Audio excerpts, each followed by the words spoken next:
This is an interview conducted by Patty O'Connor, interviewing Frank Shatz on March 25th, 2001 at the Virginia Holocaust Museum in Richmond, Virginia. Could you please state your name and place of birth? My name is Frank Shatz, and I was born in Parkan. At that time it was part of the Czechoslovak Republic. Now is part of Slovakia. And how old are you? 75. I was born in 1926, between the two world wars. What languages do you speak?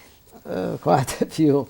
Of course, Czech, Hungarian, a little bit of Polish, German, a little bit of Russian, a little bit of Serbo-Croat.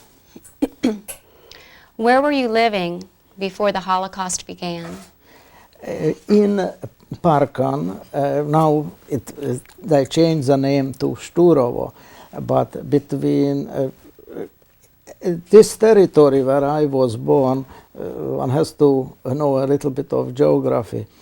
Originally, it was part of the Austrian-Hungarian Empire. After the First World War, it became part, it is southern Slovakia now. It became part of the Czechoslovak Republic. In 1938, according to the Munich Agreement between Hitler and Chamberlain, this part of Czechoslovakia was dismembered, and this part of southern Czechoslovakia became Hungary. Now, from 1938 till 1945, it was part of Hungary, but after the Second World War, it reverted again to Czechoslovakia. And after the breakup of the Czechoslovak Republic, now is part of Slovakia. Could you describe your life before the Holocaust began? First of all, Czechoslovakia between the two world wars was a democratic country. It was really fashioned a little bit of a copycat of America. The first president of the Czechoslovak Republic, Tomáš Garrigue Masaryk, was a philosopher and the close friend of President Wilson. And when the Czechoslovak Republic was established, as a result of the First World War, it was a very democratic, prosperous country. And my family actually lived in the same town. It was a small town, but quite cosmopolitan, because it was on the border between Hungary and Czechoslovakia. By chance, the Orient Express went through it every day and stopped there, so many people who of international fame even had to go through the frontier procedure. So it was a kind of cosmopolitan atmosphere. And my family lived in this town for over 300 years. They were engaged in, they were grain merchants and also manufacturing brandy. It was a kind of royal patent. It went from generation to generation, but my family was so well established there that they received this royal license, and so it was a really prosperous life. Could you describe what your family was like? I had a sister and a brother, and we, as I said, lived a so-called bourgeois life. My father was involved in many businesses. He had an international moving company. He has brandy manufacturing, had a plant for manufacturing soft drinks. So in many businesses, and financially we were well off. So and never had any, under the Czechoslovak regime, any persecution didn't touch us, nothing. It was really very slight anti-Semitism, so it was really a good life. What type of education did you receive? I went first to the local grade school, and in 1938, when this part of Czechoslovakia became Hungary, I started on the Hungarian side of the Danube River. Our town was only divided by the Danube River, and there was a bridge, so it was like almost one town, and it was a town in Hungary, Esztergom, what was the site, the Hungarian primat. Later he became Mindszenty, Cardinal Mindszenty, had his seat in this town. It was a very prominent Catholic center of Catholic education, and I had excellent school, gymnasiums, and I was enrolled in this gymnasium. So Catholic was the predominant religion in your area? Yes, it was. In our town there was maybe 10, 15 Jewish families only, not many. Before World War II, did being a Jew have religious significance to you, or cultural significance, or both? Interestingly, our family never was really religious. On the high holidays, we went to the synagogue. It was a small synagogue only, and it was more really cultural. I belonged, even as a young boy, to the Zionist organization, and almost every Jewish youth in our town was a part of this Zionist organization, but it was more cultural and to identify ourselves with, not so much with the Jewish faith as the Jewish background and Jewish culture. Did that viewpoint change after the Holocaust? In my personal case, no, not really. Did you have any non-Jewish friends before the war? Yes, quite a few. Like I said, my family lived for so long in this area that my father, friends came and went to school there from all walks of life. So we never really felt any anti-Semitism or to be bothered by it that we are Jews. We didn't pay any attention to it. Did you feel very assimilated then? We were, yes, one can say we were. Where were you living when the Nazis invaded your country? Now, it's also a kind of, needs an explanation when you say invaded. Now, Hungary was an ally of Nazi Germany before even it became occupied by the Germans. Hungary was a rightist. It was not as extreme as the Nazi Germany, but they were anti-Jewish laws going back to maybe 37, and actually Hungarian youth couldn't go to the universities. It was a quota on it, only a certain percentage.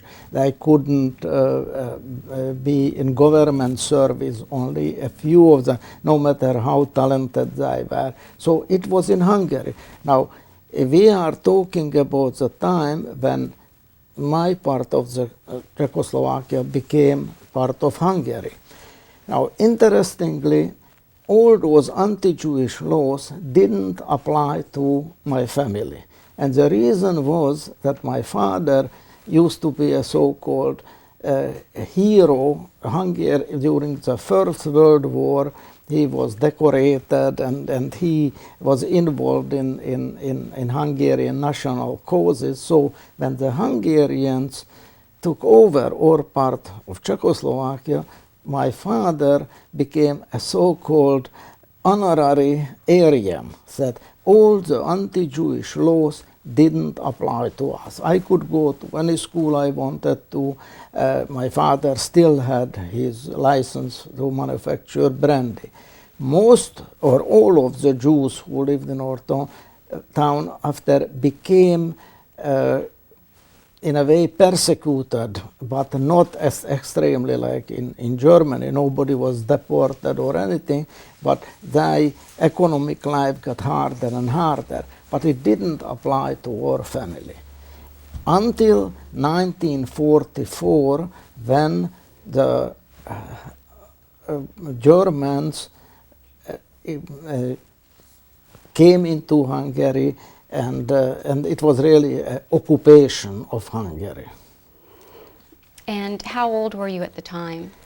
I was born in 17, about 17 years old, and again it needs a little bit of explanation. So our so-called honorary Aryan status ended when the Germans in 1944, it was March 15, I think so, when they marched into Hungary. And at that point, every privilege what we had was lost. And it is when the Germans and the Hungarians together, but under German order, the Hungarians rounded us up. I had to go into what later turned out it was a slave labor camp. And it is when they took me in cattle cars, those notorious cattle cars, what they say, 12 horses and 40 men, but what really happened, they pressed us 80 into a cattle car, but only 40 people should be, and they shipped us to Transylvania, what once was Romania, and like the southern part of Slovakia became part of Hungary. And to build a railroad line for the Germans, for the German war machine over the rugged Carpathian mountains. Were you rounded up immediately after the Nazis occupied? Not, they came into Budapest March 15, and till the bureaucracy started working, and so it took about a month or 2 months till they caught up with me. And at that time I came from Budapest, where I was going to school, because I didn't stay in my hometown.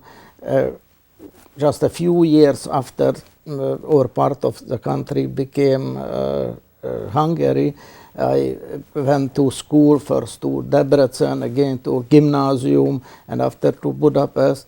And so I was in Budapest in 1944 when the Nazis invaded Hungary, came back to my hometown, and I thought that it will be maybe safer for me, because I still remember that our family was exempted from all those anti-Jewish laws. But as I said, it didn't last long, and a few weeks later I was shipped to this slave labor camp. Was there any resistance from the townspeople or from anyone when the Nazis invaded? No, I have to say it was almost universal. That first of all, those local people didn't live in not in a friendly a place where people will rush out to give them help. They were individuals who did it, but generally people were afraid that what will happen to them if they will help the Jews. Some people just wanted to get their hand on Jewish estates or whatever they had. And so really it wasn't for the Jews much opportunity to fight back. And secondly, nobody knew at that time that what will be their fate. Everybody thought when they were taking them away, and first they put them into ghettos. And when the ghettos were evacuated, nobody really knew that what will be there. Everybody thought that they will be taken to maybe Germany or Poland or to work. And they said, we will work hard, survive, and after the war is over, come home. It was the general feeling among people. So a ghetto was established in A your ghetto city? was established. I never went to this ghetto because I was taken to this slave labor camp. My brother was taken away. My family, like my sister and mother, had to go into this ghetto. My father had an arrangement with one of his workers who had a wine cellar. You know, he has a vineyard in the like there are hills around our town, and he has a wine cellar there. And he offered to my father he will hide him there, and if he can, maybe later. Part of our family, whoever needed it, and we'll bring them food and we'll take care of him. Because everybody thought it won't last too long, it will be, the war was coming to an end, and if you have time to hide and somebody will take care of you, you can survive. So my father went hiding to this cellar, but the rest of the family, like I said, it turned out that my sister and her little baby, a 3-month-old baby, they were taken to Auschwitz, and she was gassed immediately. My mother was taken to a different concentration camp, to Flossenburg, and interestingly, I am not sure that it is the case, but that she survived just through the liberation, and after died of typhoid or some illness just a few days after liberation, so she never came back. Now, like I said, my father went into hiding, and I was in this slave labor camp. What happened to your father in hiding? Was he successful? It's again a story in itself. The worker, who was a very loyal, very decent man, was bringing them food for quite a while. But instead of the Russian, who were not too far away, to coming and liberating, they just, the front somewhere froze up and they couldn't come. And this worker was unable to bring food anymore to my father. It was a German artillery group put up a camp not too far from the cellar where my father was. So the worker couldn't help him anymore. So my father was desperate, no food, he grew beard and pretended to be a madman, a hermit who lived in a cellar somewhere, and went to the Germans begging for food. And lo and behold, the Germans were the one who fed him until liberation came, and it is how he survived. What was the name of the slave labor camp you were sent to? It really didn't have a name, it has a number, and I really don't remember. It was more than 50 years ago, don't remember the number, but it was in Transylvania, in the Carpathian Mountains, and this camp was moving every few weeks to a different spot because we were building this railroad line, and how it progressed, we moved. How were you treated in the camp? Like animals. What really happened was, we have Hungarian guard, but it was under SS supervision, and they called the tunes. And even if some Hungarian guards were more human, they couldn't do too much because they were under German SS command. So what happened was that normally when you build those railroad lines, the workers have tongues what they lift up those iron lines, so they weight a ton, and usually 12 adult strong men are lifting those things. But we didn't have any tongue, we didn't have any, you just have to put those railroad on your shoulder, and you didn't even have a piece of rock to put under it. So most people have raw bones coming how you were carrying it, and you had to carry it a long way. And instead of 12 people carrying it, we had only maybe 10. And if one in the middle slacked off, the weight went on the two necks on both sides. So they just couldn't hold it, and it dropped. If it dropped off somebody's leg, it broke. And those were useless people to the Germans. So they shoot them on spot because it was useless for them. They were beating us with, the Russian call it kanchuka, those whips for horses if somebody didn't work fast enough or didn't do their bidding. I knew I wouldn't have, I was never a robust person, so I knew I wouldn't survive it. And by chance I learned that the camp commandant, who was a Hungarian, was looking for a groom in his stables. At that time he didn't have a car, he had a carriage and horses who were taking him around. And because as a kid I used to have a pony and I knew how to handle horses, so I managed to get this job as a groom in the stables.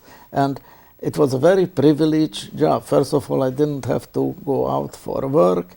And secondly, when I was taking this commandant on his carriage to the villages where Romanian peasants live, I made acquaintance with some of those Romanian peasants who gave me some food and some extra civilian clothing.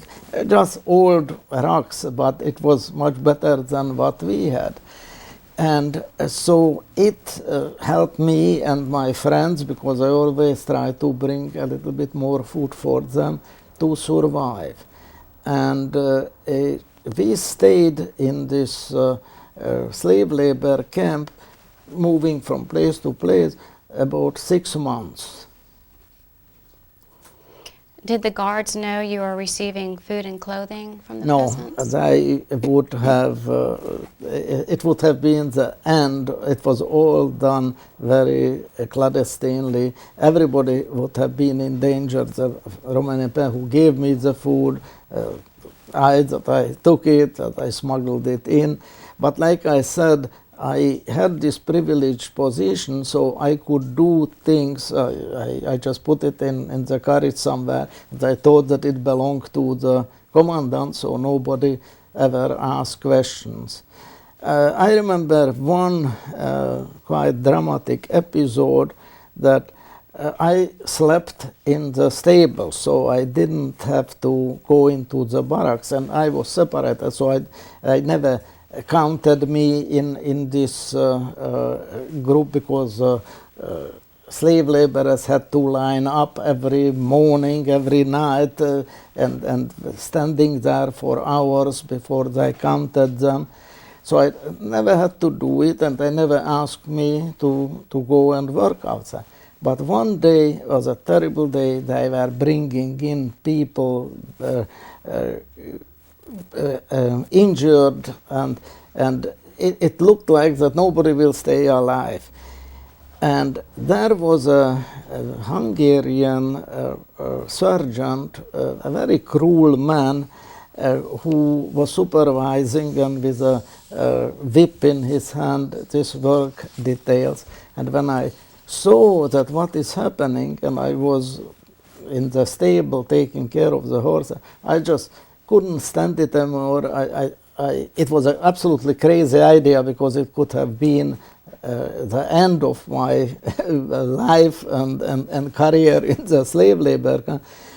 I suddenly, without thinking, went out to the work site, what wasn't too far from there, went to the sergeant, and I said, I would like to help out. I see that those people are, what is happening to them, there are not enough of them.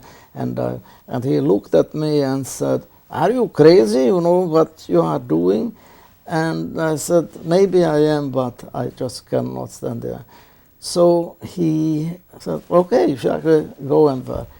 But 5 minutes later, for unexplainable, he stopped the work. That it was already late in the afternoon, and he said, everybody goes back to the barracks. So if this gesture made the difference, I don't know. But this episode remained in my mind that even in the worst circumstances, something human can happen. Did you not wear prison uniforms then? You wore Actually, regular? what we were wearing racks, and everybody had to have a yellow band and a yellow we identified as a Jew and as a slave laborer. So you couldn't, if you escaped, they will right away recognize you. But like I said, I got some civilian clothing from those Romanian peasants, and I hide it away. I didn't know exactly why or when I will have any use of it, but I thought that even if my clothing it just falls apart, I will have something to replace it. I didn't know that I will have really the kind of use of it what I had. With it being a labor camp, were there any gas chambers there? No. It was, I myself never was in those extermination camps. But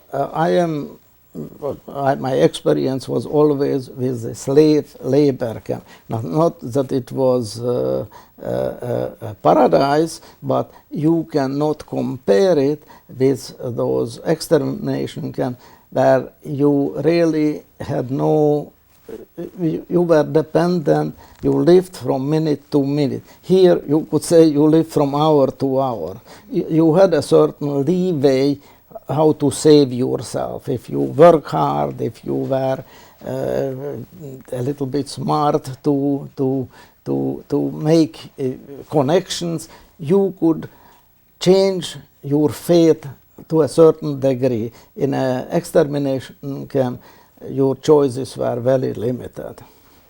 Do you know about how many prisoners were in the camp? They were in our group, they were all divided to different, they were 214.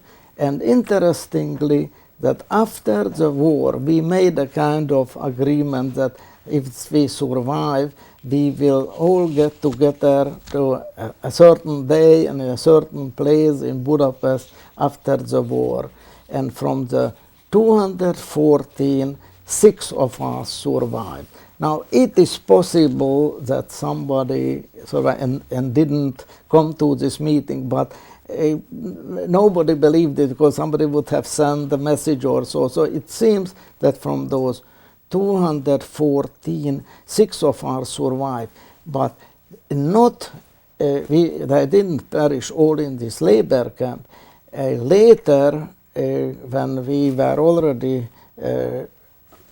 marched back to Budapest, most of them were taken to extermination camp, but I escaped, and it is how I survived. But it is a second story. Were they mainly Jewish prisoners?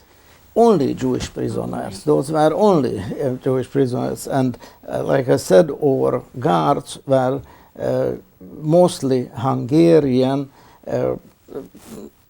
They were mostly fascists who were entrusted to guard us. But those who were in overall command, they were the SS. Could you describe the camp in more detail, the barracks? The barracks, because we were moving quite frequently, were very flimsily put together. They were wooden planks. People were sleeping in two-tier bunks, but it was and on. There were no bedding or anything. It was just straw. Everybody had straw. But like I said, I had my own bed in the stables, what was perfectly all right with me, because at least I had my privacy and also a little bit safe. As far as food is concerned, it was on starvation diet. It was work what people needed, thousands of calories to survive. But what we were getting was in the morning a little black so-called coffee, but it was like black water. It never saw any coffee. And a piece of bread, what was also in Hungary, they had the best food from anywhere in the world, but we still managed to get the worst, so it was just like stone, the bread what we were getting, old and moldy. Maybe it was on purpose that we just shouldn't have it so good. And at noontime it was soup, what was supposedly a little vegetable, but it was just a few rhubarbs or things like that floating in it. It has no caloric value at all. And evening, again, a little soup, a little bread, and this black coffee. It was really starvation diet. If I wouldn't have had this extra food from the Romanian peasant, I wouldn't have survived, because people died not only from overwork but also from being so weak that the smallest illness will kill them, because I just didn't have any resistance. Did they have any type of hospitals there, or no, medical it people? was one person who, by chance, interestingly, they were doctors in our group, engineers. I have never seen such a educated group of people working in some manual job, but they didn't use them. It was a young person who supposedly had some medical training, and maybe because he knew how to position himself, he got this job. So he was in charge of the medical department, but it didn't amount to anything. Maybe if somebody was really ill, they gave him a few aspirin, it was all, but nothing else.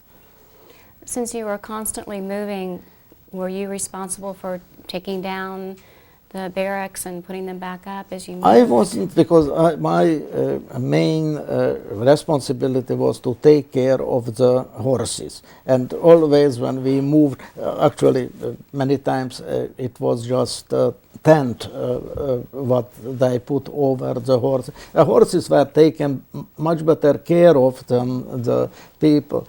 I just remember one episode that two of the horses must have eaten a lot of raw grass. And you know, when horses eat raw grass, they can bloated. And if you let them lay down, they can burst, and it will be the end of it. And by chance, I had such a backache. It was, I must have got my muscle cold or something, that I hardly could move. But of course, you couldn't say that you are sick, because they will have taken away my job. So, and the horses wanted to lay down on the pasture, and I couldn't let them. So every time I tried, I had to chase them till the bloating went away. So with my terrible backache, I had to chase them, and I wished that finally, you know, the horses start to pass wind. It is when the relief comes. So I was praying that the horses should pass me, that I should be able to lay down and not to chase them. So it was one of the little humorous anecdote, if there was one, during my slave labor life.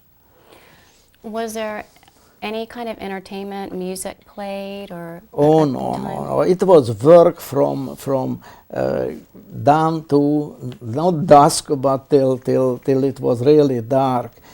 People were, and it's 7 days a week. It wasn't no nothing. It was just slave labor work. Were there any women or children there? No, no, it was strictly for men. Were there other types of workshops?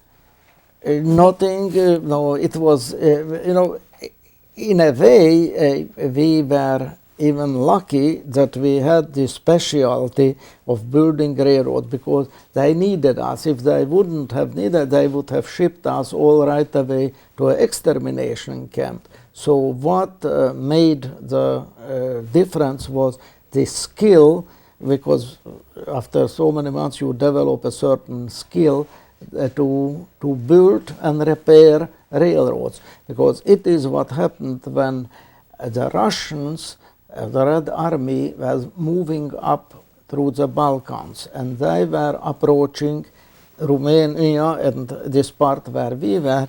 So the Germans had to pull back, and they started us herding on foot hundreds of miles day and night toward the Hungarian heartland, toward Budapest, just to escape the Russian army.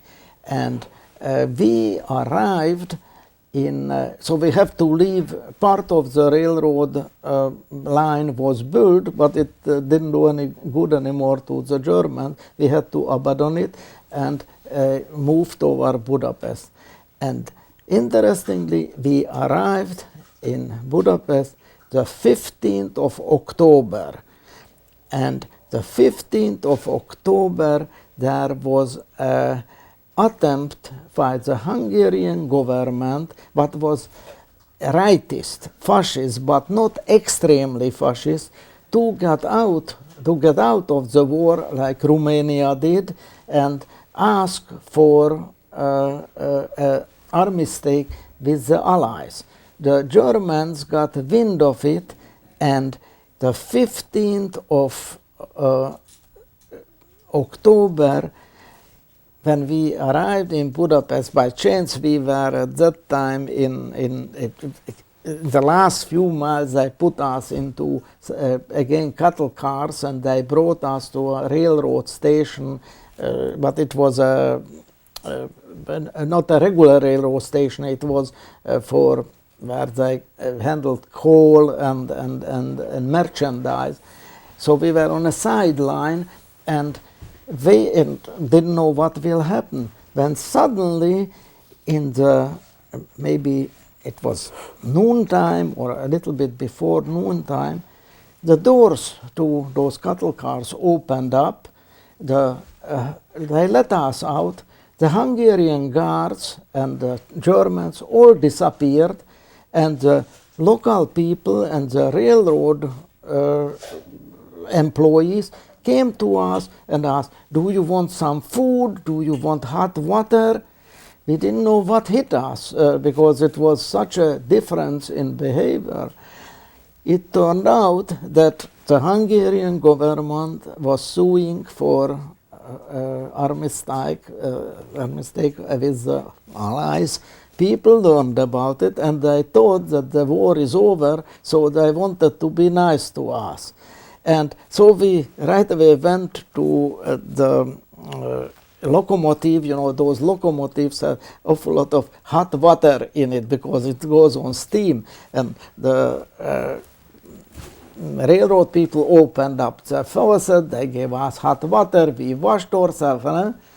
But at 3 o'clock, the guards and the German and the SS overseer came back, herded us back into the whole putsch was over. The Germans took over again, and they installed the most extreme Hungarian rightist, so-called Arrow I think so, Nyilas is the name, it was the Arrow party members to the government, and they were really gangsters. It was nothing else, and those took over, and it is when really the most brutal part of the war for the Jews in Budapest started, because interestingly, at that time there were still 200,000 Jews in Budapest, herded into ghettos, but they were still living there and they weren't deported. The Hungarian Jews were deported from the countryside everywhere to Auschwitz, but because I suppose the Germans didn't want the world to know about it, in Budapest the 200,000 Jews were still living in ghettos, fearful but still living there. And so when those extreme rightists, the Nyilas, took over, it is when Eichmann came to Budapest to deport. It was his goal to deport all the Hungarian Jews, that nobody should stay alive. Did you know that the Russians were moving in, or did the guards try to keep that Everybody quiet? knew it, but you couldn't count on it. You know, if the German has enough time to ship you to extermination camp, no matter how close the Russians were, they were at that time maybe 200 miles away from Budapest, and the front was coming closer and closer, but you never knew how long it will take till they arrive. Did you see any difference in the way the Hungarian guards treated you and the way the SS guards treated? You mean the Hungarians? Like I said, it was individually. Some, like this sergeant who worked people to death, he was a Hungarian, and he couldn't have been worse. But there were some again who were more human, but they themselves were afraid to show any compassion or preference to somebody. It was dangerous for them. Yes, on individual basis, you always found somebody who surprised you that he didn't lose his humanity. But in general, I couldn't say that it was the rule. Did you always hang on to hope, or did you at any point feel like giving up? Oh, I was an optimist all my life. It is maybe why I survived.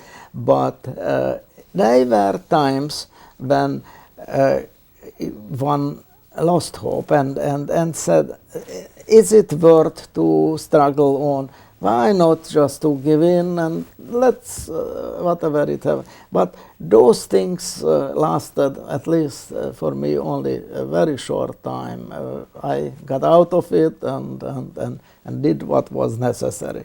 Now, just to clarify it, you know, after we arrived, this group of us arrived in Budapest, they put us to work repairing railroad lines what were bombed by the Allies. Almost every day, we 17s, those were the liberators, and British bombers came over and they tried to bomb those.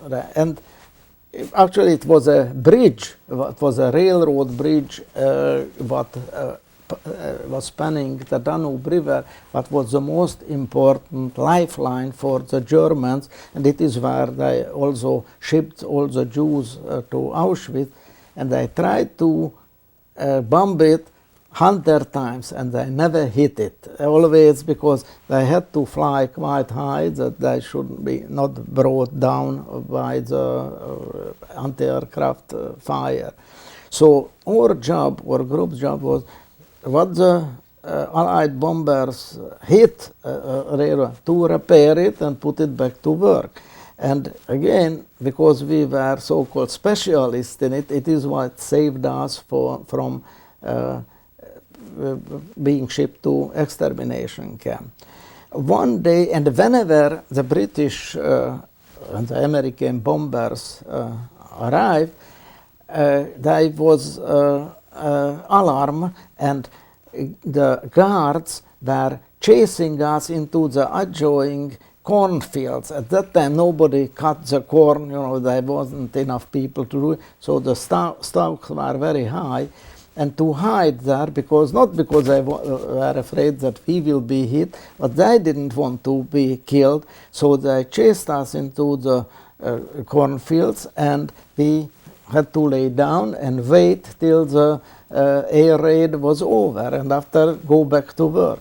So one day, because I heard on the grapevine that they are thinking about shipping us to exterminate. We didn't know really, when I say exterminate, we didn't know, we just know that it is wherever they take us, nobody ever came back, and that it is a bad place.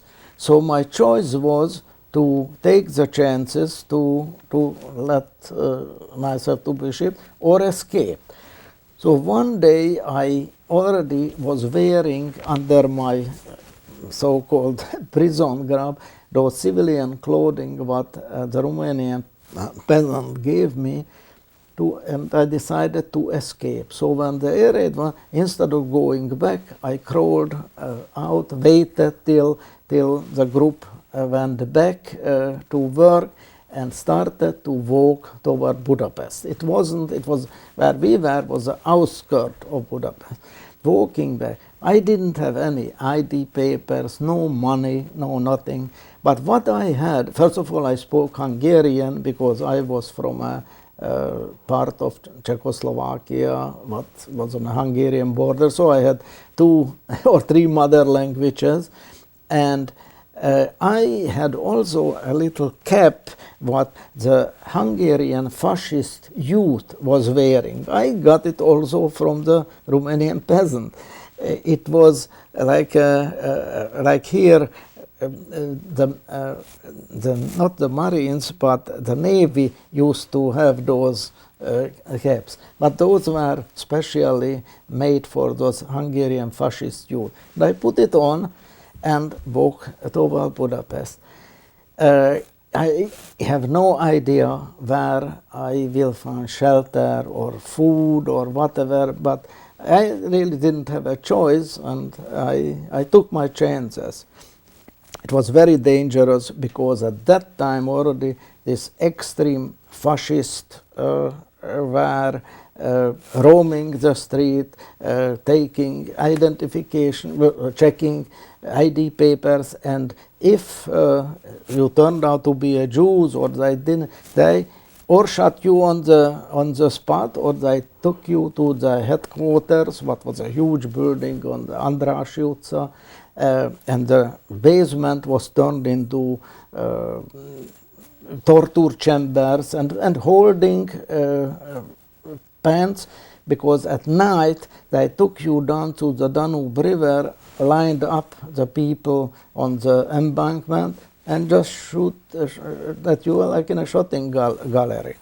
So we know it because from talking to people that it's very, very dangerous to walk the street, especially if you don't have ID papers. And how I was roaming the street, suddenly I saw that a patrol is closing off one end of the street, and I looked back and I see a second patrol is closing from the other side. So, and they were working toward each other and checking and everybody's paper. Not only looking for Jews, but also for military deserters, because nobody wanted to go to the front. Because what they did, they gave you 2-3 days training, and after they shipped you as cannon fodder to the front. And so even the Hungarians were running away, and they checked your pen, and if you were a deserter, they shot you too. So when I saw that I am in the middle and this group is coming, I thought the only chance I have, I walked into one apartment house, into the vestibule, and started walking up like I am looking for somebody. I untied my shoes, and after tied it again, and I played around and hoped that I will meet and disappear. And I was in there so maybe 10 minutes or so, but I felt that I could be suspicious or somebody will ask me what I am doing there. So finally I had to leave the apartment. I came out and these two patrols just maybe 10 feet from me just met, and so I walked away. But I still didn't have a place where to stay or what to do. When, as a miracle, I ran into a friend from my childhood, from my hometown. He looked at me like I am a ghost, and I looked at him and said, "What are you doing?" He said, "I escaped also from a slave labor camp," he said, "and I am now part of the Zionist underground, and my job is to help people who escaped from a slave labor camp." So he took me to the safe house what was set up by Raoul Wallenberg, the Swedish diplomat who saved so many Jews. And so it is where I found my first shelter, but I didn't stay only for a few days, and afterwards I was given false ID papers. I joined this anti-Zionist underground and was helping to save other people. Was there any concern for what might happen to those left behind in the labor camp if you had escaped? Had anyone else tried to escape? Some tried, and we knew about it, and they were cut and executed. The rumors, nobody knew exactly what is happening, but there were so many rumors, and of course it discouraged most of the people who didn't have this initiative or this drive for survive. Because many people, interestingly, not because they are coward or so, just they don't have the initiative to do everything what is not just possible, but what is impossible to save themselves.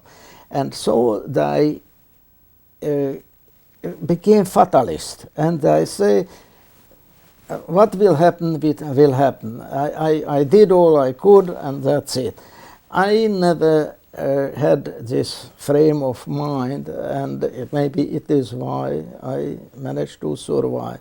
But I feel good about it, and I never had any nightmares or anything, that I never did anything to hurt anybody else. I saved myself but and helped to save other people, but not at the price of betraying somebody or so, because many people who survived lived for a long time with this guilt feeling. I never had it. When you joined the Zionist underground, where did you live? In different places. For example, my theory always was that go to the Lion's Den, because it will be the last place where they will suspect that you will look for shelter. So I went to the fascist headquarters. I had false ID papers that I am a refugee, the son of a superintendent of a apartment house in a country side what is already under Russian occupation. So they couldn't check if my ID paper was false or not. And so I said, I am a refugee here in Budapest and I need a place to live. And whoever was in charge in this fascist party gave me a part of a Jewish apartment, what was confiscated from Jews, and it is where I was living. Now, I had to have also a job, because I was part of this underground, but I still had to satisfy whoever is asking that I am a job. So I went again to the party headquarters and asked for a job, and lo and behold, they gave me a job in a factory, but actually I think so it was at that time owned by the Swiss, and was manufacturing timers for bombs what the Germans were dropping on London or wherever else, and this timing device was the one was told the bomb to explode, and they put me in charge of quality control. So every timer what went, I was the last one who looked at it, but I sabotaged it. And so I don't think so any of the bombs what got this timing went off. So it was part of my where I lived. But as time went on, I had to change my identity time and again, because first every 17-year-old Hungarian youth had to enlist in the army, or he was drafted and sent to the front. Few weeks later, it was 16 years old. Fine, and I changed from 17 to 16. Finally, it was 16 years old had to go, so I had to change to 15-year-old. So I started to wear short pants, and I had this cap for the Hungarian fascist youth organization, and I was 15 years old. But even 15 years old had to work or had to live somewhere. So to get invisible, I didn't rent anymore even a room. I rented just a bed in a place. What happened was those huge apartment houses had always a superintendent who was also a police informer. Everybody knew it. It was a police informer, superintendent. So they rented out part of their apartment, bed to working men. It was the lowest level, really. Afterwards, you were just homeless. So you rented a bed. And it is what I did. 4 other people had bed in the same room. It was a larger room, and 4 of us rented it. There was, at that time, it was getting to the end of the war. There was a curfew in Budapest.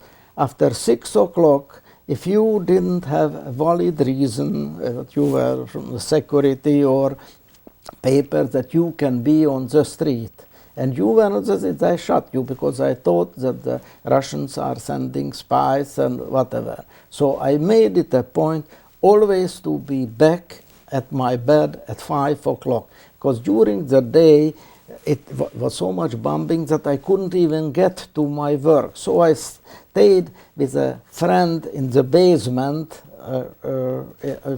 her apartment. He was also a Jewish guy who did the same thing what I did, but this way that I was in his apartment, I didn't know. We just said we couldn't go to work because of the bombing. And I stayed there. And this particular day, and I don't know why, usually I was 5 o'clock back in my bed. I lingered on, and I came back just before 6 o'clock. When I entered, it was a courtyard, it was an 8-story high apartment house. So our room was on the first floor, and they always said, go into the basement, it is safer. But if a bomb will come down 8 stories, it will go down all the way. It's no use to hiding in the basement. So we stayed there. When I came home, and it was a courtyard there, it was absolute bedlam. I looked and what happened?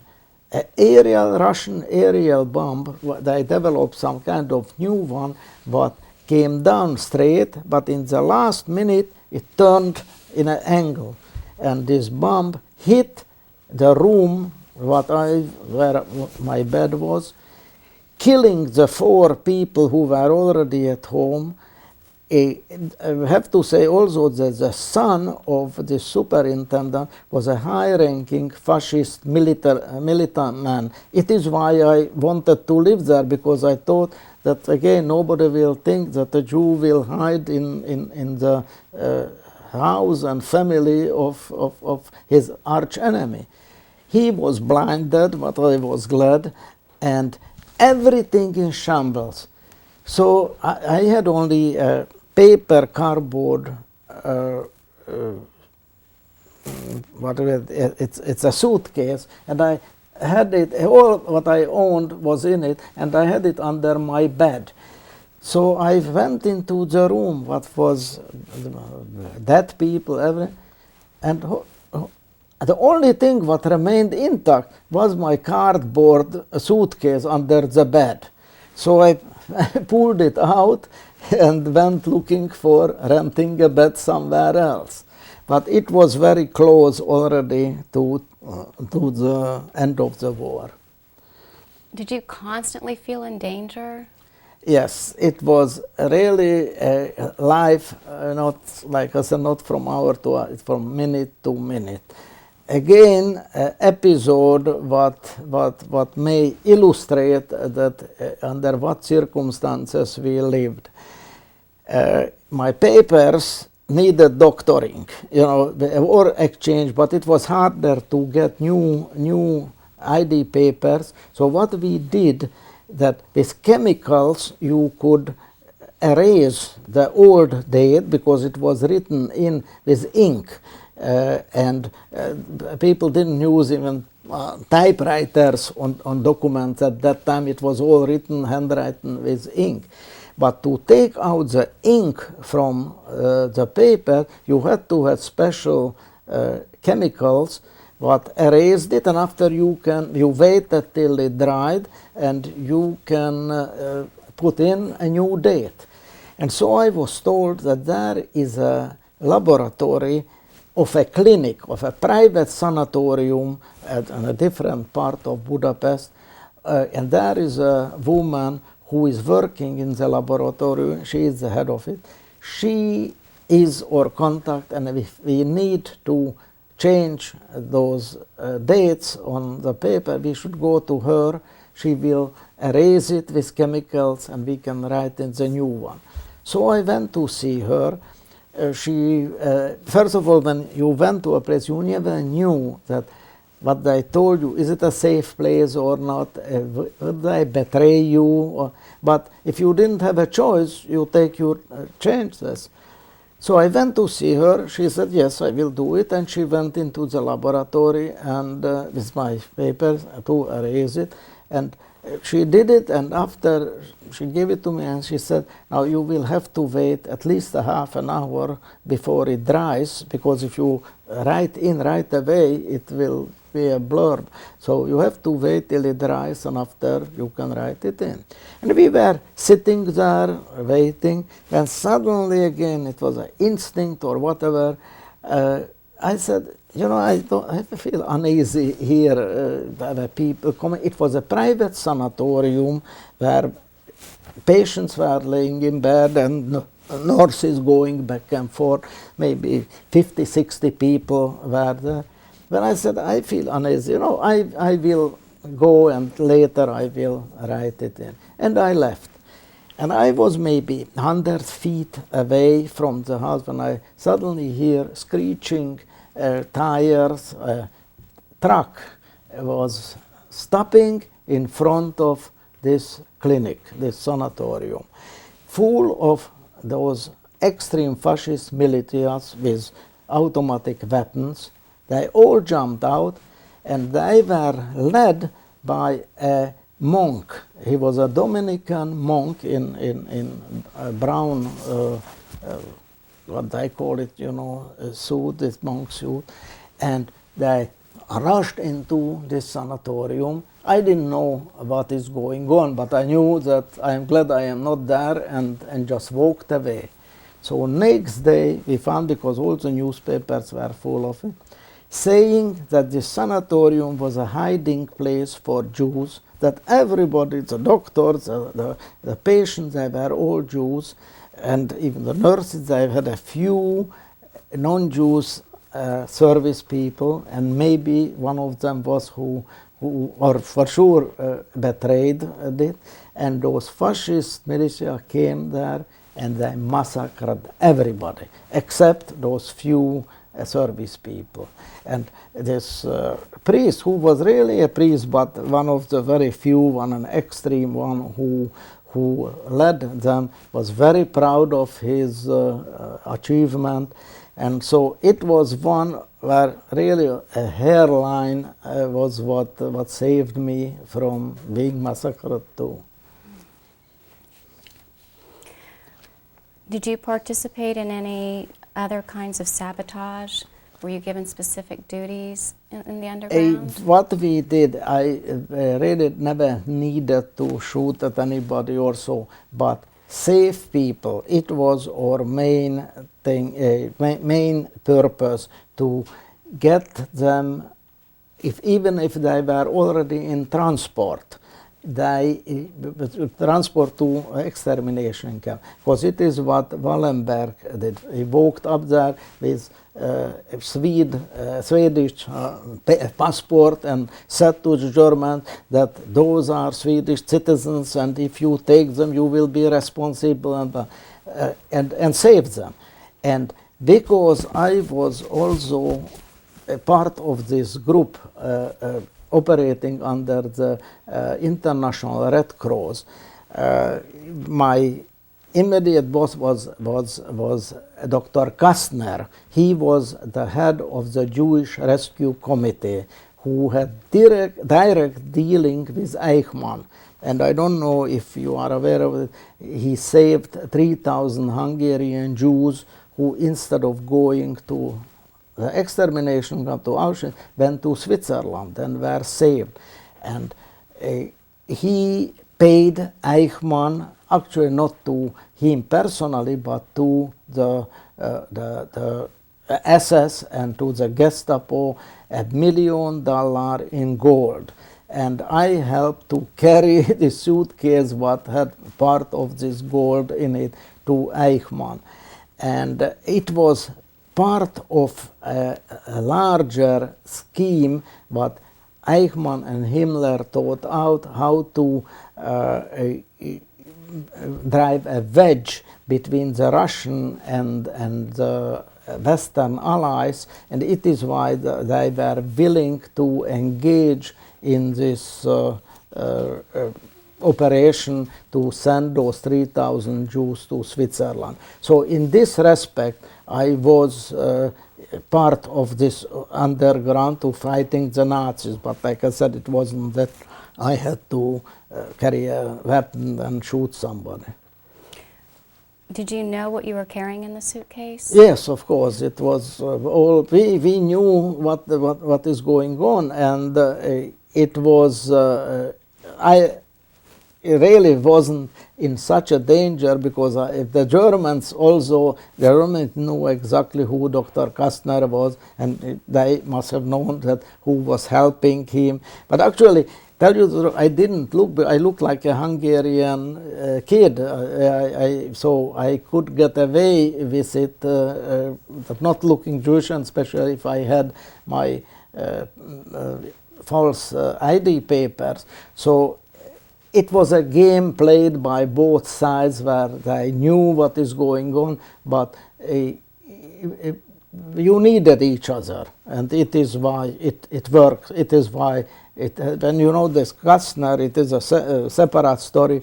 After the war, he was killed in Israel by a Jewish extremist who accused him that by saving the 3,000 Hungarian Jews, wealthy people who paid,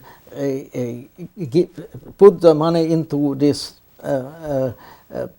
pot, you know, what Eichmann got, he betrayed the rest of the Jews because he didn't alert them that what is waiting for them, and that he deserved to be killed. Of course, it is big moral questions that those people, if they even knew what will happen to them, could have done anything about it, because it was just not possible to elude it. What saved us in the end was the time, that the Germans just didn't have enough time to exterminate us. What happened in that meeting with Eichmann when you brought the suitcase to him? Did you come I in? really just glanced at him. After I delivered it, I was dismissed, and I just remember seeing Eichmann, and I thought that he really looked like a pencil-pushing bureaucrat, that without the uniform you wouldn't pay any attention to him, but he at that time was like a god. He could do whatever he wanted, and Did you help Jews that were in the ghettos in the area? yes, we tried also. It was part also of our job to try to bring food in, because it was hunger in the ghettos. And many of the Jews really survived in the ghettos because the Germans just didn't have time to, not that they didn't want to, the Nazis, to transport them, but they just ran out of time. But those who were in the ghettos needed food because they were cut out of the. So what we did, we bribed the guards because they were Hungarian, and again some were vicious, some were just greedy, and if you paid them enough, they would help you. So we used every trick in the book to help those people, and I was part of it. It was certain risk involved, but nothing to compare it what happened to those who really were behind the wall. Did you have weapons? I didn't have. Some in our group had, and they used it too. I wasn't witness to it, but I heard that they ambushed some of those groups who took down those people, women, to the Danube River to be shot, and before they had a chance to shot, they liquidated them, and those people ran away.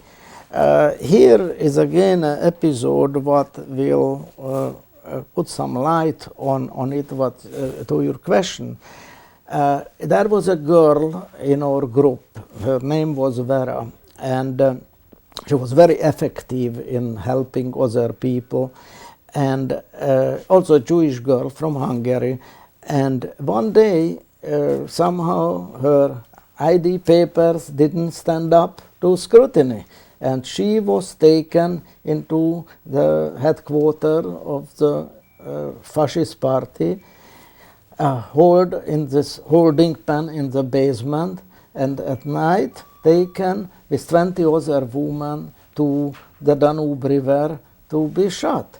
And it was already in December, and in Budapest is winter, is very cold, and the Danube River wasn't frozen over because it had very current swift, but floating. There were ice floats all over, and when the routine was, when they took those people, women and men, but in different groups, to the Danube River, they had to strip to their underwear, were lined up on the embankment, and just shot them, and they fall into the Danube River, and the Swiss current took care of the rest, and the dead body. But this Vera, this girl, was an excellent swimmer. She won all kinds of prizes in high school, and before I had a chance to shoot at her, she fell into the river and started to swim under the surface. But it was terrible cold. The Danube took her far away, but finally she felt she cannot stand it anymore, and she had to get out of the water. And there were rows of apartment houses. Very wealthy people lived in those apartments on the Danube River. And at that time, maybe today is the same case, every apartment house had a superintendent who had a key to the entrance door. And it is how he made some extra money, that if people came home after 9 o'clock or 10 o'clock, they have to ring the bell, and he had to come and open up the door, and he got a tip for it. So nobody had his own key, it has to be open. And everybody knew that the superintendent are police informers. When this girl crawled out from the water, freezing, she had no choice, she just rang the first bell.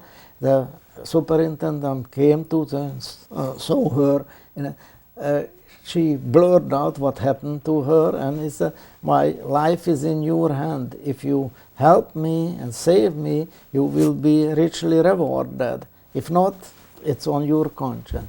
The superintendent hesitated for a few minutes, after let her in and gave her some warm underwear or clothing, and the girl told this one, "Tomorrow, if you will, I will send you to a friend of mine. He will reward you and give you new clothing and ID papers for me, and I will never forget what you did for me." And it is what happened. Next day he came. I took a few hours till I could round up everything. I took it to the girl. She was saved. My wife and I met her years later when we visited Israel.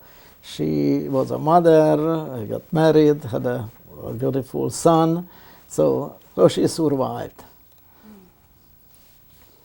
What was your most dangerous mission? I couldn't single out one. They were all fraught with danger, but when you do it, you don't think about it. If you would, you wouldn't do it.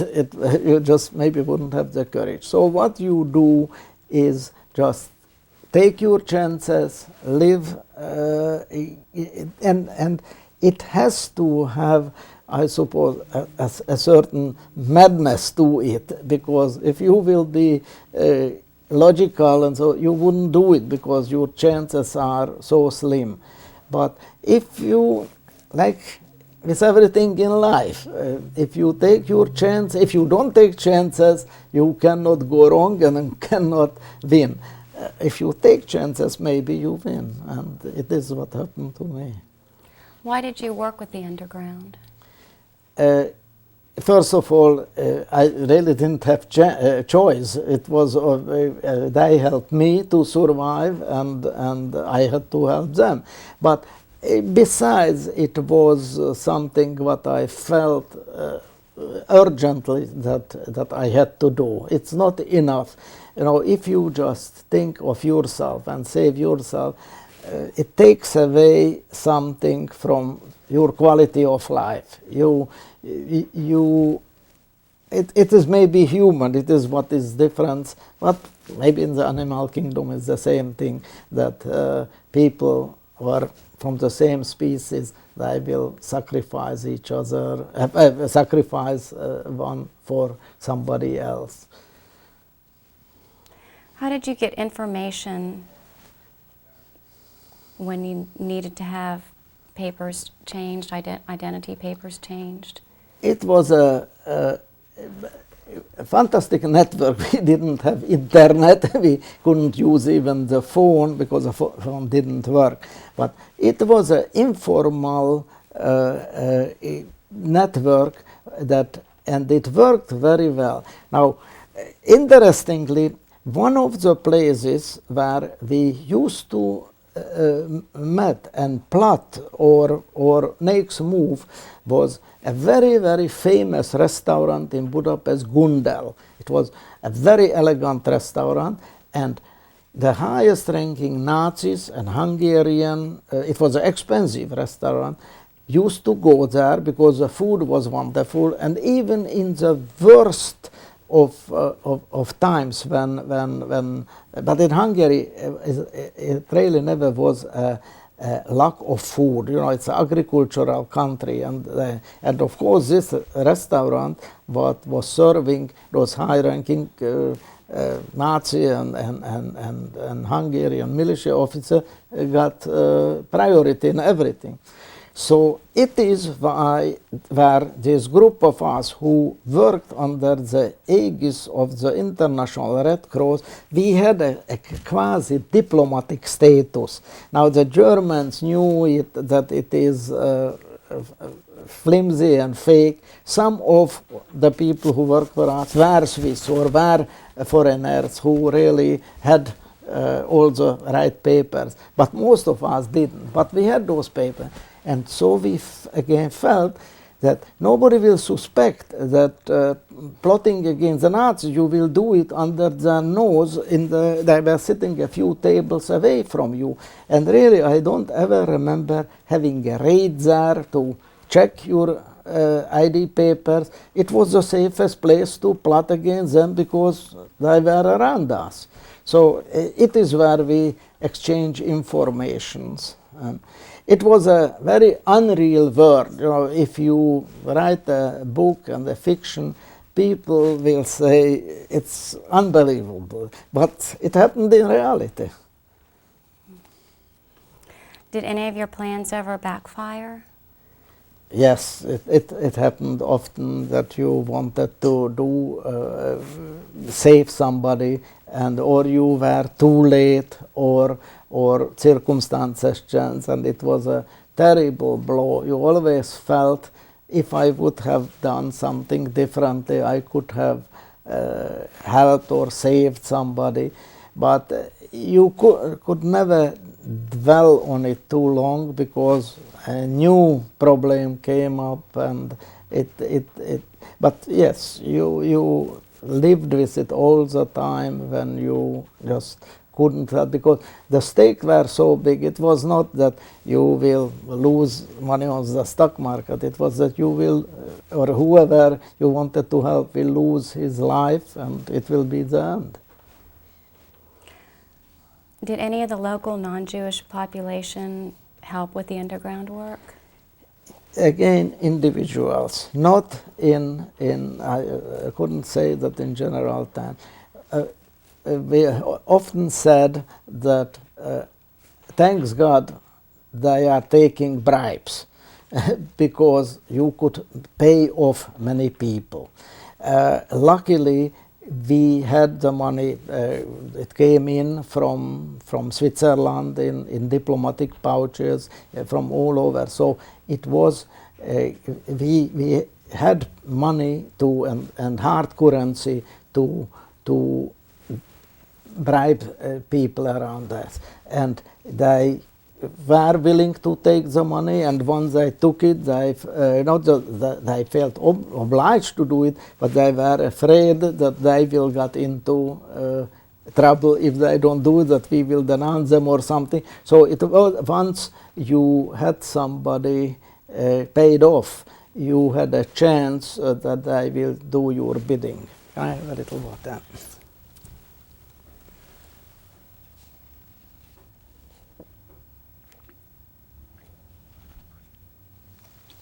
Thank you.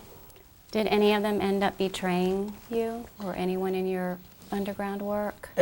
Trained? No, it was you picked it up doing it.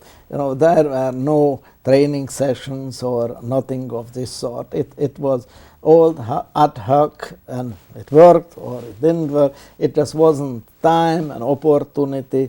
It was really learn as you go. Did any of the locals that were bribed become informants against you? Happened also, and of course you found out about it only when you were confronted. Also, it luckily didn't happen to me, because those who were betrayed and were confronted, they could never testify again anybody because they were killed. But it happened. Yes, it was part of the danger what we faced. During that time, did you have any contact with your family? No, absolutely not. I didn't know what happened to them. I didn't know what happened to me. It was, you were in such isolation that in a way maybe it was good for you, because this way you had to worry only about yourself, otherwise you will go crazy that what happened to them. You accepted the conditions as they were. Maybe the human nature is equipped to handle things if you really don't know about it. And once you feel that you could do something, but for certain circumstances prevent you, it is when your psyche is influenced by it, and you suffer terrible. I didn't have this problem. Did that lead you to try to stay more isolated, or did you feel a comradeship among the underground? It was, yes. You had to have, they replaced really your family. Those people who you worked with, they were so close to you, and you worried about them, and they worried about you, and helped each other. Yes, I never thought about this, but really it is what happened, that they replaced in a way your family. How long did you work with the underground? After I escaped from the slave labor camp, so it was half a year. I was half a year in the slave labor camp and half a year working in the underground.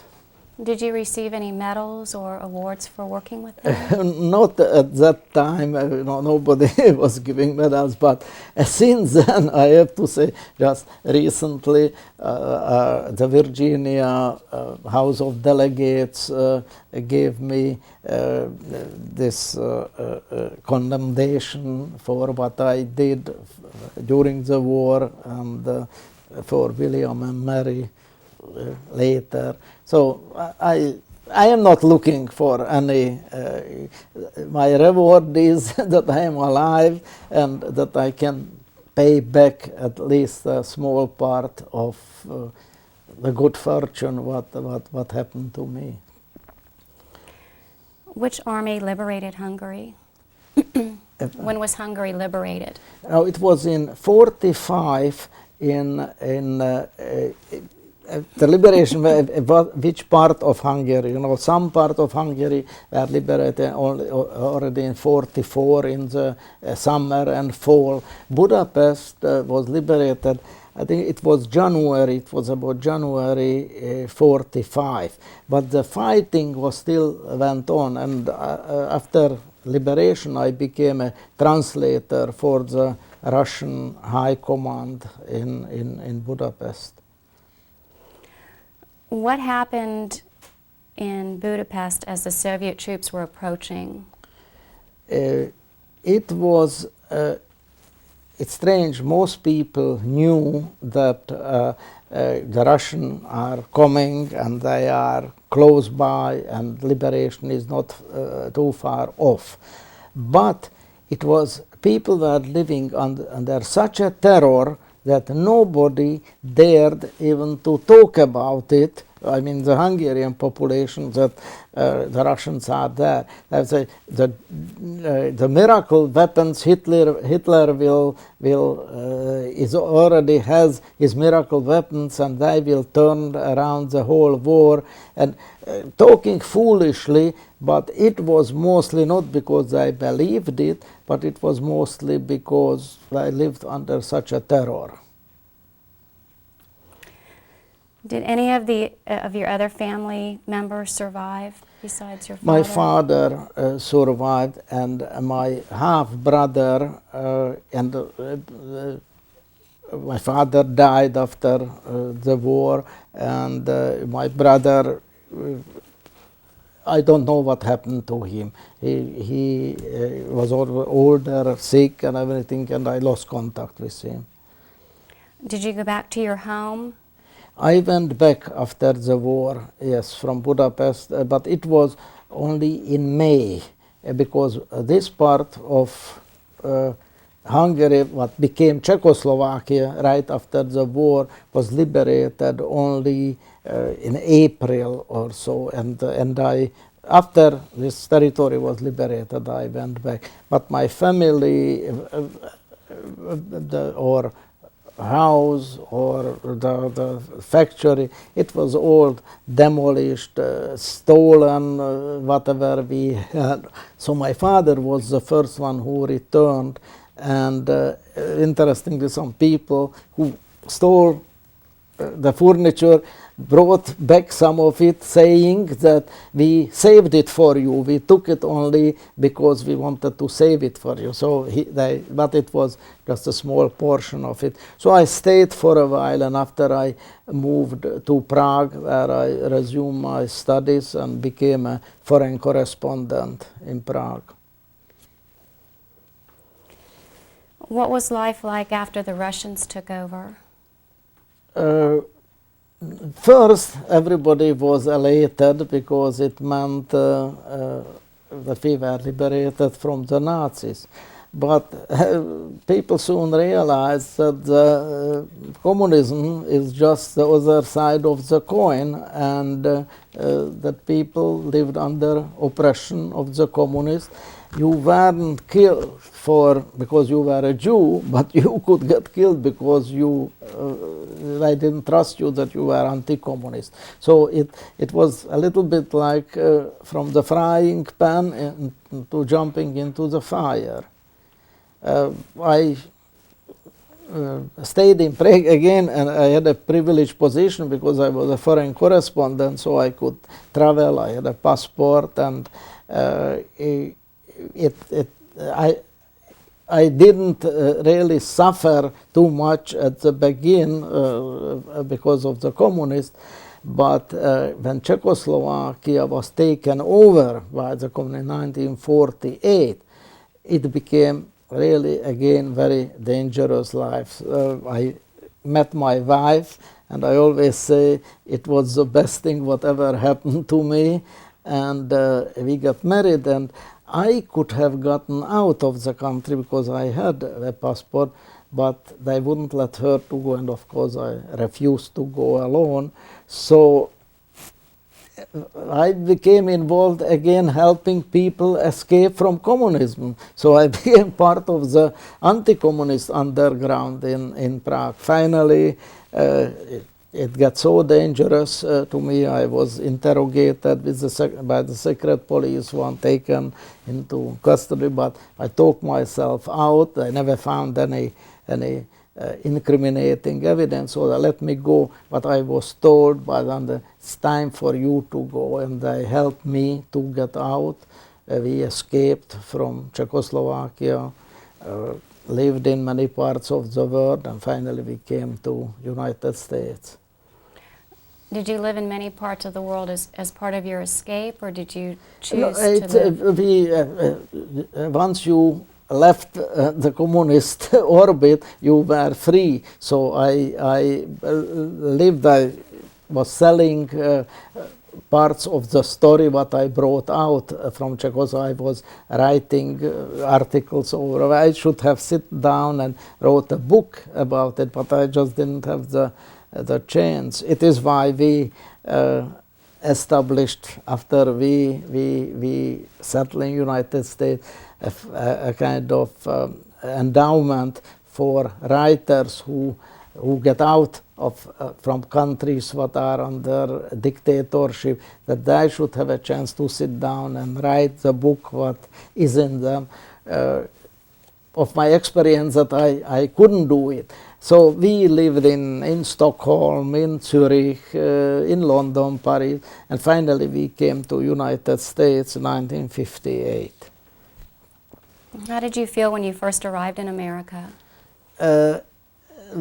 It's interesting that what you first say, we came on Queen Mary, and I said to a steward to wake us up early morning that we should see the Statue of Liberty.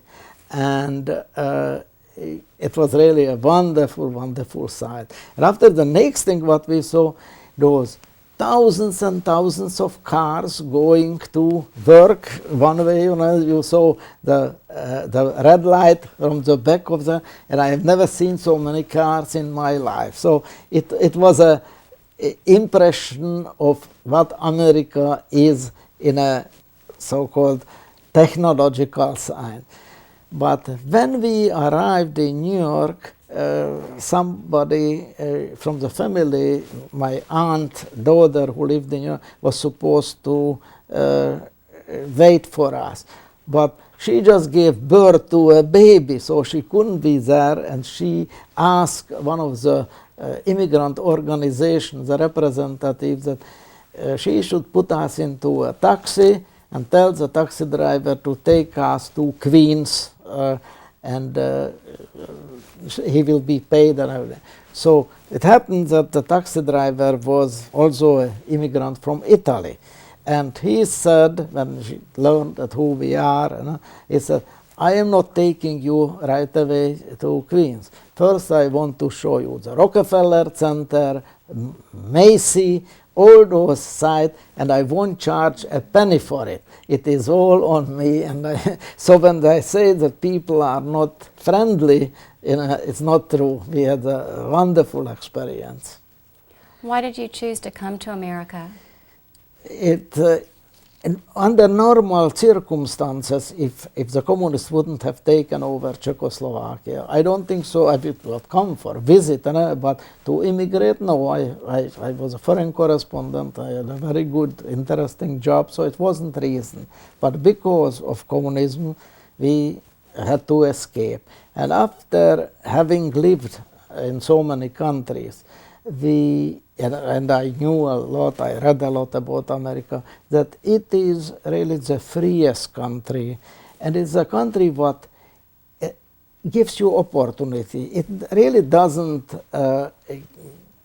give you anything on a silver plate, but it is a country what opens up all kinds of venues to succeed.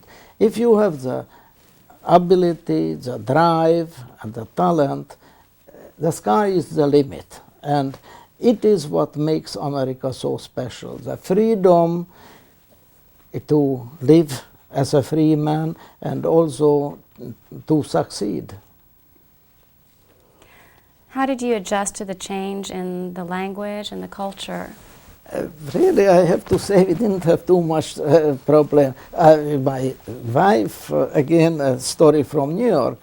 My first job was here.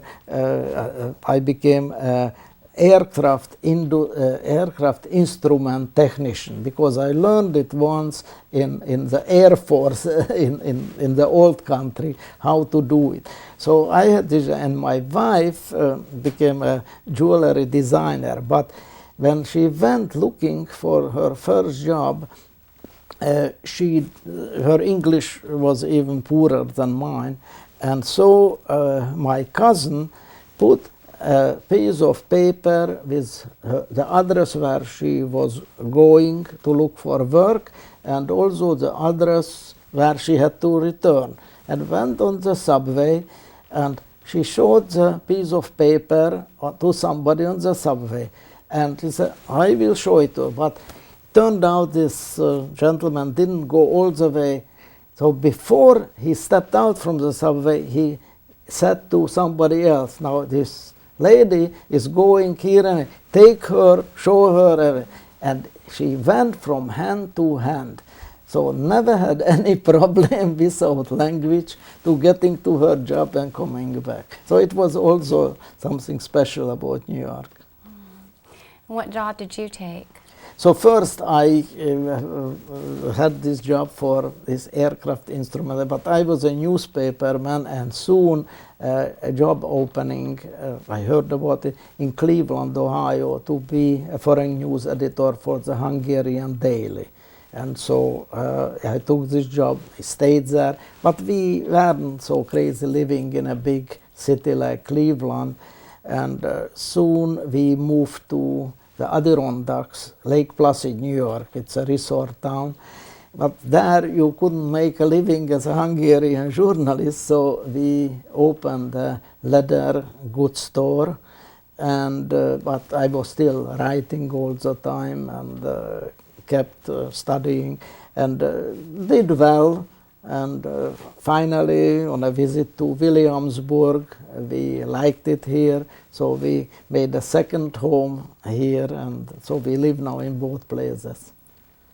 You said you continued writing. Did you submit to different newspapers? Yes, first I was writing for this Hungarian newspaper all the time, and after I was writing for the Adirondack Daily Enterprise, hundreds of profiles and foreign commentaries. And when we came to Williams, now I am doing it for almost 20 years, for the Virginia Gazette. I am a columnist on world affairs, mostly writing. When did you begin telling others about your experience in the Holocaust? For 30 years I never talked about it. I thought it is a past, it has no relevance anymore. Why should I even mention it to people? Maybe people won't be even interested. So I never talked about it. But about 10 years ago in Williamsburg, it was Governor Rabb at that time who established this Remembrance Day for Holocaust. And he asked all the schools in Williamsburg to have a day dedicated to this remembrance. And a principal in Williamsburg asked me if I will talk to the student in his school. It was middle school at that time. And I thought that a few students will show up. It was hundreds of them, and they listened to the story what I was saying. And interesting, after I got some letters from younger kids, and one wrote that I was interesting to know that how did you get food in the underground? Was it cold in the underground? So I had to explain it to him what underground means. And so by this first experience, I started looking into it, that what does it mean to bear witness, that why it is important. And since then, I was speaking up, and each year I am invited to the College of William and Mary to talk to groups of students and those who take courses in the Second World War. So I give lectures. It is part of my job now to remember. Have you returned to where the labor camp was? No, I never went back to Czechoslovakia. My wife, we didn't have good memories and experiences, and so there are so many other places in the world to go, so we never went back. Have you had any contact with the other survivors? No, most of them, I think they died out. Most of them were older than me. And after the war, we kept contact, but later we just lost, and I suppose now I'm one of the last generation anyway who can say, I was there, I saw it, and it is also part why I'm speaking out. Is there another vivid memory that you've not shared yet? I don't think so. I don't have any, like I said, good feeling that something I'm hiding from myself or anybody else. If I ask the right questions, I will answer it. I have no secrets. I have nothing to hide. And if it can be useful to teach the young generation that what oppression means, what hatred, and even if it starts on a low level, that how it can escalate, I think so. I am doing my share. Now, I was going to ask you, do you have any lesson that you think we should learn from remembering the Holocaust? Anything in addition to what you just said? Those who survived it, you mean, or I suppose they should speak out, that those people who went through it, and for whatever reason they feel that is not their duty to speak out about their experience, they are making a mistake. Because like I said, we are the last generation who can say, there are already so many people who are spreading the falsehood, that the Holocaust never happened. So what will happen when those who can testify that they were there die out? After they will have a clear field to spread this falsification even more. Have you been able to separate your feelings for Nazis from your feelings for German people? Yes, I never had this collective guilt. I never felt that the German people bear collectively responsibility, especially not the young generation who are actually doing whatever they can, or many of them are doing whatever to separate themselves from the past. So as it was wrong for the Nazis to give a collective guilt to pin on the Jews as a nation, it is as much wrong to pin collective guilt on any nation, because many nations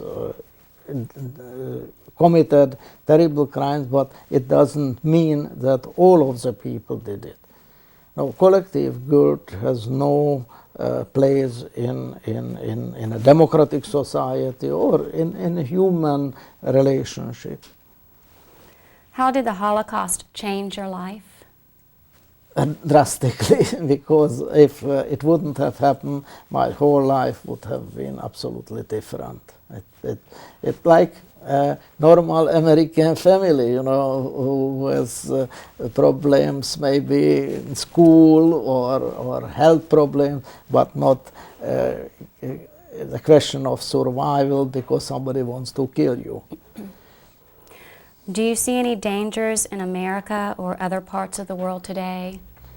There is always a danger. If people forget the past, as I suppose it was somebody said about Louis, the French king, that they never learned anything from the past, and it is why they repeated the mistake. If you don't learn from the past, you will repeat it. Yes, we have to day in, day out to remind people that hatred is also part of human nature, and you have to check it. Do you have any last memory that you'd like to share with us?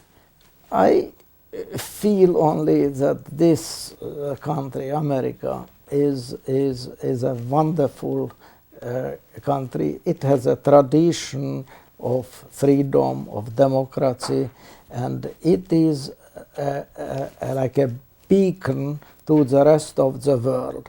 Some people are critical what America is did or is doing, but in general, and I wouldn't like to live in a country where everybody is agreeing in everything. It is part of democracy to have different opinions. So some people can be critical. One needs to be critical because it is how you improve conditions.